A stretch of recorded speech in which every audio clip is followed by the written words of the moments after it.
So in this final tutorial on modules, the last thing I want to talk to you about is I want to talk to you about module organization, because from a student perspective, there's a lot going on right here. And it might be that you have your module broken down into separate portions. Maybe you want your students to read all of the documents first before they do anything related to reports or quizzes. And maybe you also want them to be aware of what is the stuff that will prepare them versus the homework they have to do versus the exams or quizzes they have to take. So in this tutorial, I want to talk about module organization and essentially how you can better organize your modules so that students can look at them and kind of know exactly what's going on.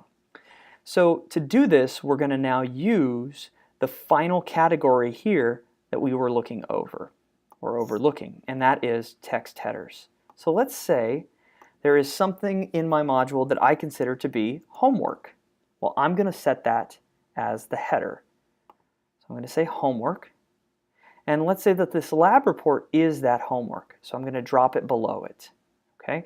Now, in addition to homework, let's say that I also have materials. So I'm going to add another text header, and I'm going to call this, let's call this resources to help you prepare for homework and quizzes.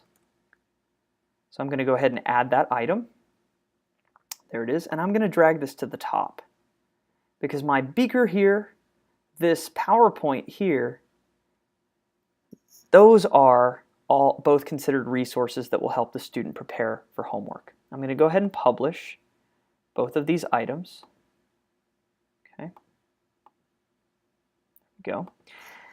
All right, right now this isn't helping because there's just a bunch of green. So how can I make it to where students would see the title here and know, oh, okay, that's what these are, versus say the quiz or the lab report or the discussion?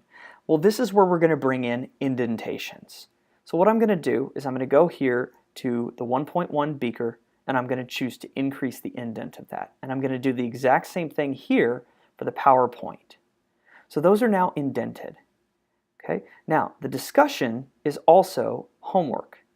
So there we go, and I'm going to increase the indent of both the lab report and the discussion. And now let's say this quiz is going to fall under a category of quizzes. Well, I moved it down to the bottom. I'm going to add in yet another text header called quizzes. I'll add that item at the bottom. I'll publish it. I'll drag it up, and now I'm going to indent this quiz, and there we go. So you'll notice that this helps break up the flow, and I can even increase the indent of these more if I'd like to. But this changes kind of the dynamic of this module and makes it to where a student can easily see the categories of each of these different items that are in the module. So now let's look at what this looks like under student view. So I'm going to go to settings, I'm going to go to my student view, and I'm going to jump over into that module just to see how this has changed it. So notice, from a student perspective, it gives me these very, very clear breaks where I can see, oh, these two items are under this. These two items are under this, and then this item falls under this. So this is a way you can make your modules appear clean and easy to move through so that students know, oh, these are the resources I need to look at, these are my homework assignments, and then these are my quizzes.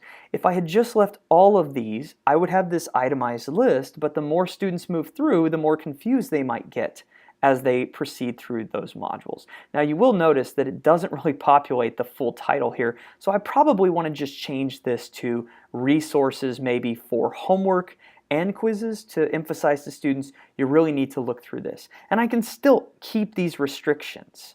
So that's the beauty of using titles to help you better organize your modules.